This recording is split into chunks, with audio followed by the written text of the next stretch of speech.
May nararanasang pag-ulan sa ilang lugar sa Metro Manila, tulad po dyan sa EDSA Reliance sa Mandaluyong City at iba pang lugar kung saan mabigat ang daloy ng trapiko sa ngayon.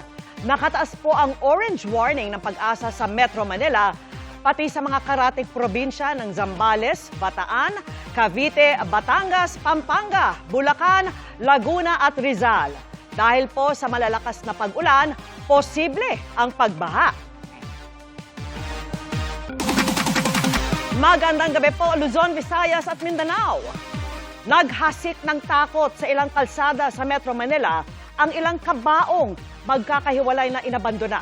Ang iba, may litrato ng Chinese officials na inuuod o mensahe kontra China. Kinondena na yan ng Malacanang at ng Department of Foreign Affairs. Nag-iimbestiga na ang Philippine National Police lalo't nakuna ng CCTV ang pag-iwan sa ilang ataol. Panoorin yan sa pagtutok ni Ian Cruz.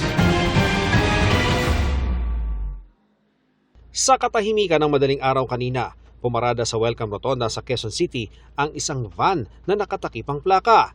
May mga nakamask na magkakasunod na bumaba, kabilang ang ilang lalaking may kargang puting kabaong. Iniwan nila yan sa mismong rotonda bago bumalik ng sasakyan ng iba. Ang babaeng naunang bumaba, kaswal namang naglakad palayo. Malaburol ang kanilang iniwan na may mensaheng Chinese Communist Party, greedy at salot. Kapag may malaking issue sa bansa, laging may kilos protesta dito sa Welcome Rotonda sa pagitan ng Quezon City at Maynila. Karaniwan o ordinaryong tanawin na rin ang mga nagbababa ng gamit dito na karaniwang ginagamit sa mga protesta.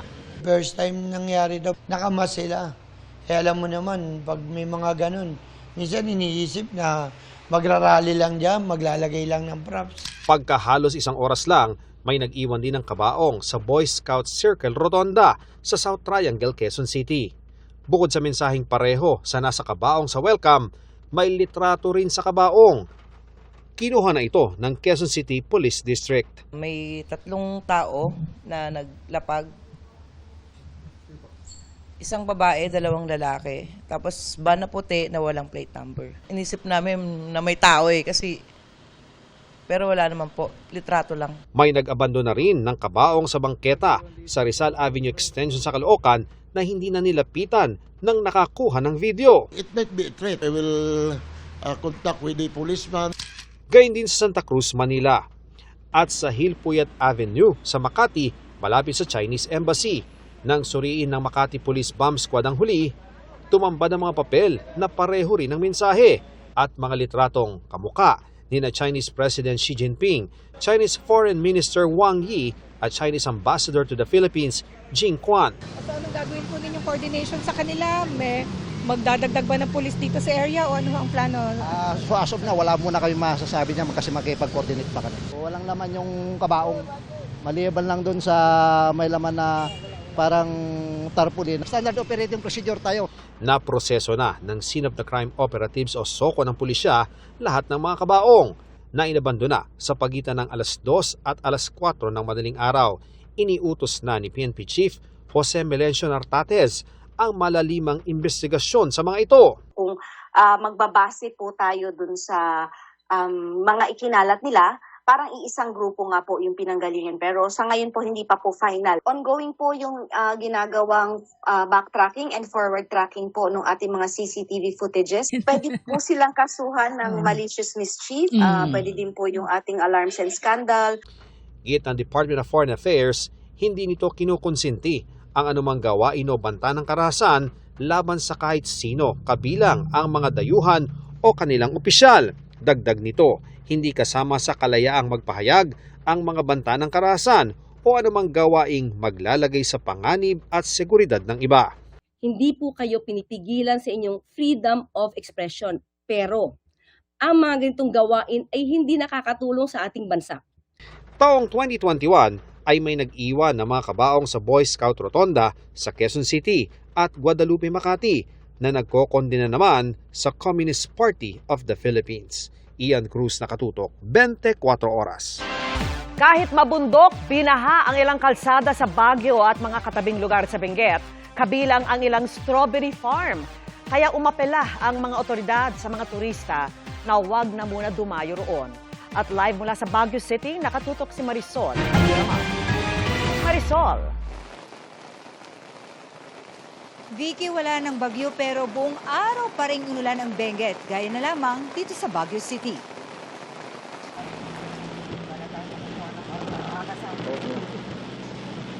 Sa maulang panahon pa rin gumising ang mga taga Baguio City at La Trinidad, Benguet. Wala na halos makita sa mga kalsada sa lakas ng ulan at kapal ng hamog. Kasi baka maaksidente po yung mabagsakan ng mga bato. Kaninang umaga, binaha pa ang bahagi ng Baguio Bawang Road sa Barangay Irisan, kaya't pahirapan ang pagdaan ng mga motorista. Ayon sa DPWH, dulot ito ng limitadong kapasidad ng kanal na kasalukuyang kinukumpuni. Ang Cannon Road naman, sarado pa rin sa mga motorista. Dito, kitang-kita ang malakas na ragasan ng tubig galing sa bundok sa bahaging ito na nasabing lugar. Sa Barangay Lubas sa La Trinidad, ilang pamilya ang inilikas. Gaya na lamang ng pamilya ni Ami. Natakot daw siya nang pasukin na ng tubig at putik ang kanilang bahay. Kaya nga nagparesyo na raw siya at kanyang 4 na anak. Lumikas po kasi ma'am kasi yung sa bahay namin sa taas na flood po. Tsaka na landslide niya sa taas. Naninulbos po ako. Hindi ko na alam ang gagawin ko. Napaluhan naman si Mayan nang maisip ang panganib na maaaring idulot ng landslide sa kanyang pamilya. Lalo't 3 taong gulang lang ang pinakabata sa 3 niyang anak. Wala sa isip ko.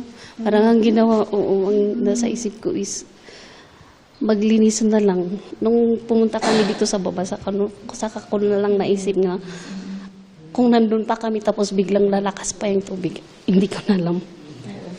Pinilikas namin kasi nga lumalakas yung ulan, yung tubig na nanggaling sa bundok, lumalakas din. Yung putik sa itaas pumupunta sa kanilang, in fact, bumabahay at saka sa paligid nila sa delikado. Kaya pinaano ko sila, pinilit ko. Laking tuwa nila nang magpaabot ng tulong ang Kapuso Foundation.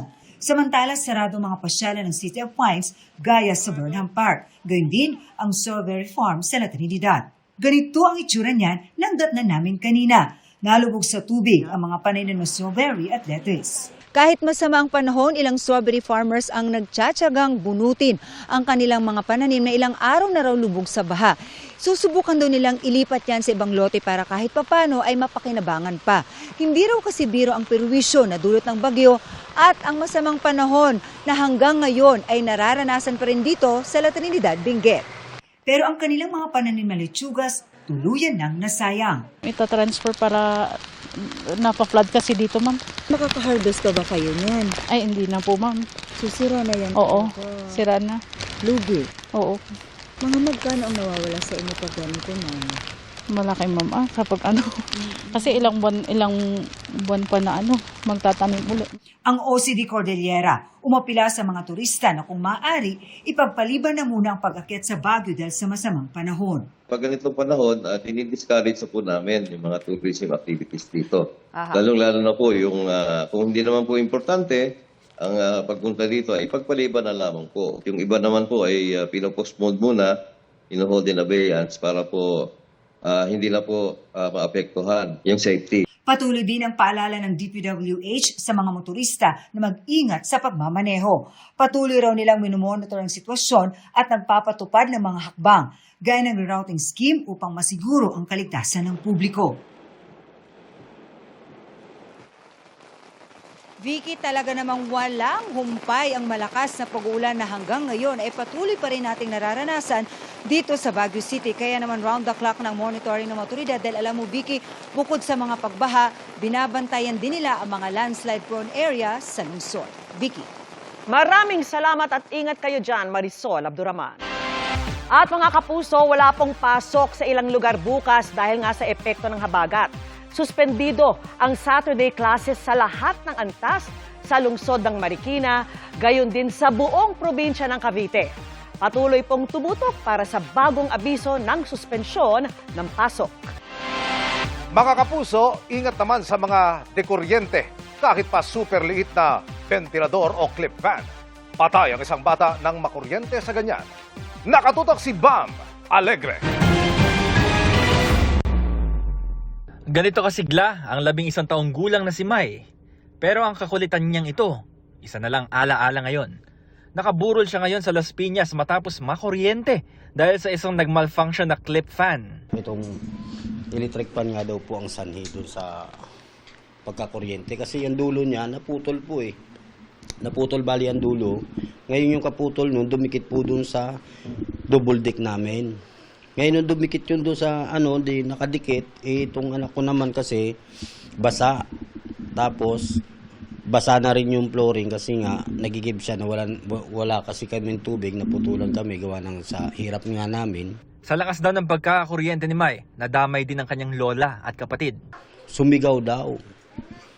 Aray daw, sabi ng ganon. Parang narinig na umaray. Tapos nakita ng nanay ko, nanginginig na. Sabi ng nanay ko, kulot, huwag ka magbibiro, sabi ng ganon. Natatakot na ako, sabi ng nanay ko. Di ang ginawa nanay ko, hinawakan siya. Kala niya, nagbibiro lang, hinawakan. Nakuryente na rin siya. Tapos sumawak din yung si Bibi, nakuryente na rin yung bunso ko. Namamasada noon si Noel bilang tricycle driver nang maaksidente ang anak. Sa ospital na lang niya inabutan ng anak na wala ng buhay. Laban ka naman na, huminga ka. Sige na, gumalaw ka kahit isa lang. Ayaw talaga, wala na talaga siya. Malambing po siya. Yung darating sa terminal na biyahe ka ron, hingi po ng baon. Pag nakita ko, yayakap na yan sa akin, tapos ikikis niya ako niyan. Hingi naman ng kiss naman yan. Tapos, yung buko kasi ito, ganito, mahaba. Susuklay niya, tapos itatali niya. Itatali niya yan. Hindi ko natatanggalin yun hanggang sa papasok siya ng school. Pagbaba niya na naman ng e-trike ng sakyan, sasabihin niya na naman, pa, kiss. Dami na nga kiss. Ito yung mismong clip fan na ayon sa ama ng biktima, naging sanhi ng aksidente. At ito yung dulo ng kable na natuklap at na-expose, kaya naging simula ng pagkakakuryente ng biktima. Problema pa sa ngayon ang pagpapalibing kay May. Humihingi kami ng tulong sa mga kinauukulan para naman ma-avail po nila yung libreng libing. Iba yung ingat din ang paalala ng pamunuan ng barangay sa paggamit ng mga dekuryenteng gadget sa pamamahay. Katulad po nung clip fan na ito, which is nakikita po natin, ang dami, halos lahat po ng kabahayan ay gumagamit po nito at ang mga minor de edad, ang mga bata po ay kanila pong sila na yung nagpa-plug na nito at napakadelikado. Baka may mga sugat na wire na alam naman natin na baka mamaya undersize po yung mga wires nito. So maging po tayo mapagbantay at maging lesson na po ito. Bam Alegre, nakatutok 24 oras. Inakusahan ni Ombudsman Jesus Crispin Remulla si dating Speaker Martin Romualdez na nasa likod umano ng pagbaliktad ng ilang nagpakilalang dating bodyguard ni Zaldico para umano pahinain ang kaso. Pagdidiin ng Ombudsman, gagamitin pa rin ang mga testimonya.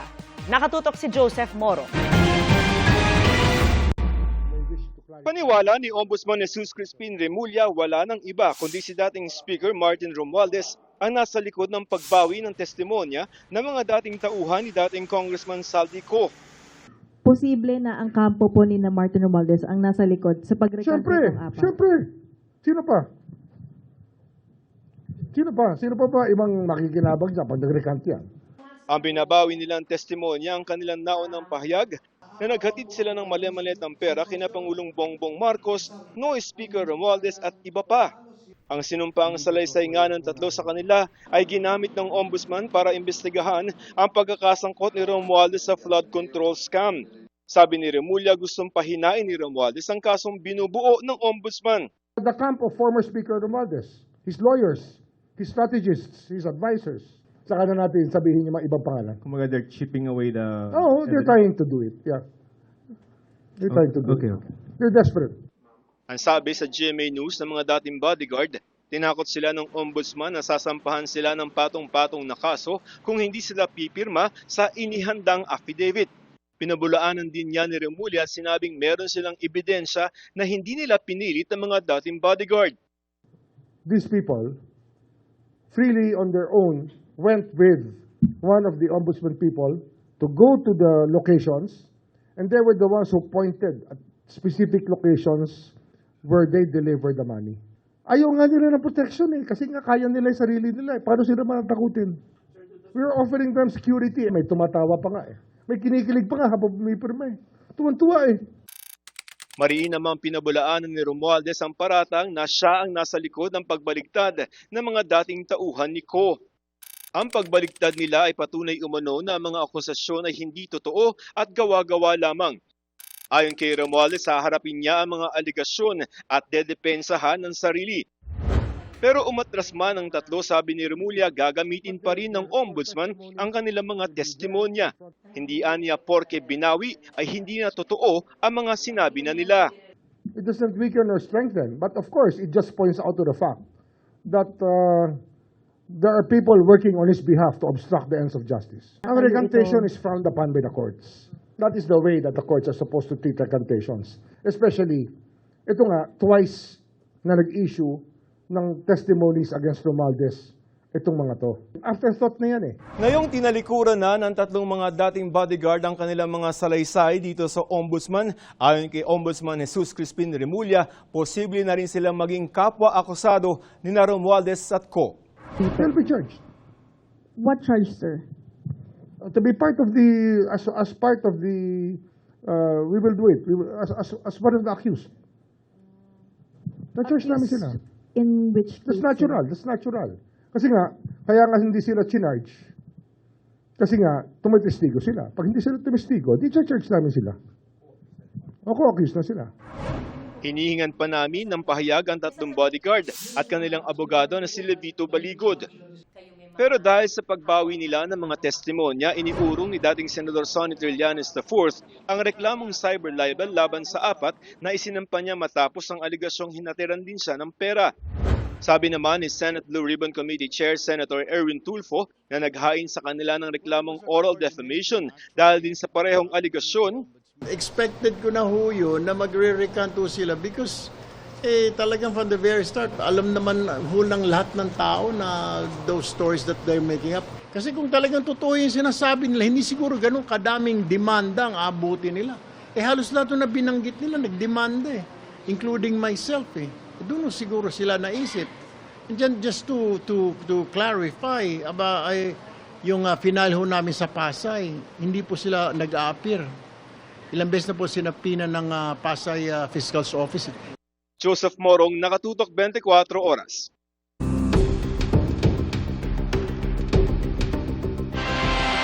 Ikinababahala ng prosekusyon ng pahayag kahapon ni Vice President Sara Duterte na may pending dalo o pagbalik ng batas sa kanyang impeachment trial. Git nila, wala yan sa lugar at nagtatanim ng duda sa isang constitutional process. Nakatutok si Tina Pangaliban Perez.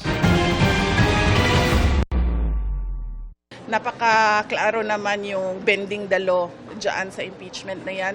Ang batikos na ito ni Vice President Sara Duterte sa kanyang sariling impeachment trial na may binabaluktot daw na batas, pinalaga ng prosekusyon. This sweeping accusation necessarily casts doubts on the integrity of this constitutional process, no?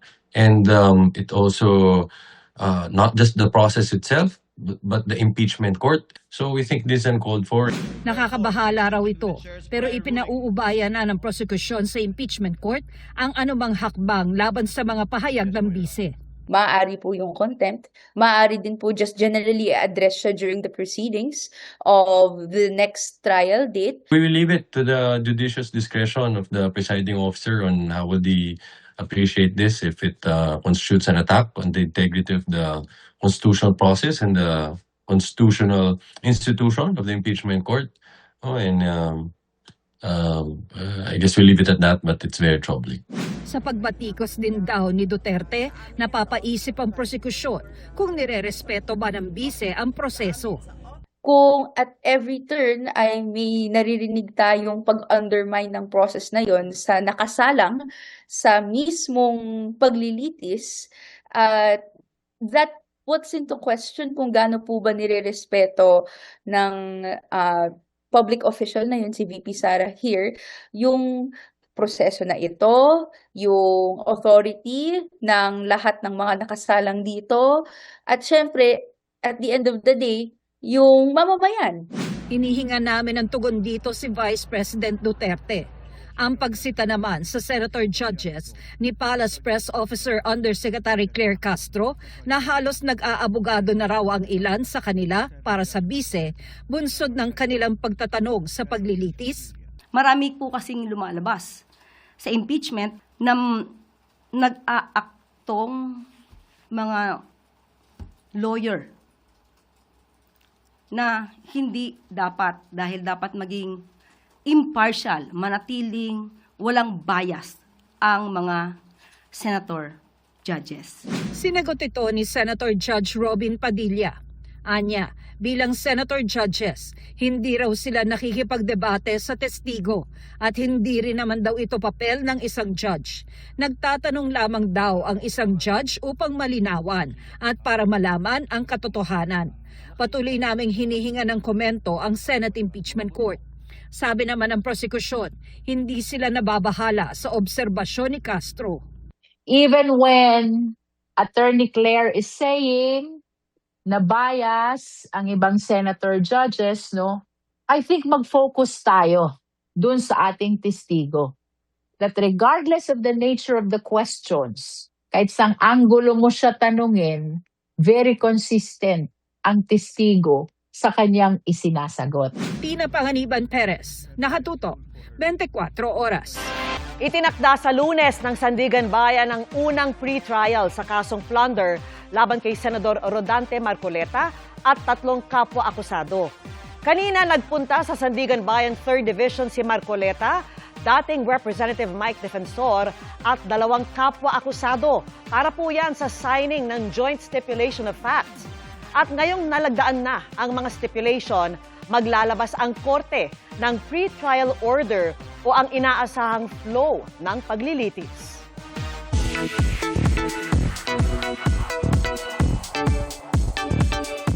Happy Friday, chikahan mga kapuso! Nasa TV na ang Forever. Hindi nilang kasi mapapakinggan ang mga kwentong tampok sa radio program na Barangay Love Stories ni Papa Dudut. Mapapunta na rin yan next month sa GMA. May chika si Nelson Canlas. Nasa TV na ang Forever. Hindi lang natin mapapakinggan ang maraming kwentong magbibigay aral, muling magpapatibok sa ating puso. Aantig sa ating damdamin at magbibigay ng pag-asa. Ang Barangay Love Stories ng Barangay LSFM, mapapanood na sa telebisyon. Hosted syempre by the one and only Papa Dudut. Dinalaw ng GMA News ang photoshoot ni Papa Dudut. Present para suportahan ang proyekto si GMA Public Affairs Senior Vice President Nessa Valdelion at iba pang GMA executives. I am very excited para sa opportunity na to dahil mas malaking platform kasi, no? Mas maraming makakapanood. Yung dating ini-imagine nila na drama, ngayon magkakaroon na ng picture sa TV. Lagi naman akong kinakabahan every time na humaharap ako sa mikropono. Kasi iba't ibang kwento, iba't ibang mga problema ang binabasa natin. Pagmamahal kay Papa Dudut. Asahan daw na makaka-relate ang mga manonood sa mga kwento at mga payong tagos sa puso na bibigyang buhay ng mga naglalakihang bituin sa loob at sa labas ng Kapuso Network. Mapapanood na ang Barangay Love Stories sa GMA this September. Ang nakakatuwa kasi pumayag sila na may kabahagi ang GMA Radio. Sila yung mga advisors and syempre andito rin ako. Plus adding yung public affairs syempre. Kilala natin bilang pinakamagaling sa storytelling sa TV platforms. Nelson Canlas updated sa Showbiz Happenings.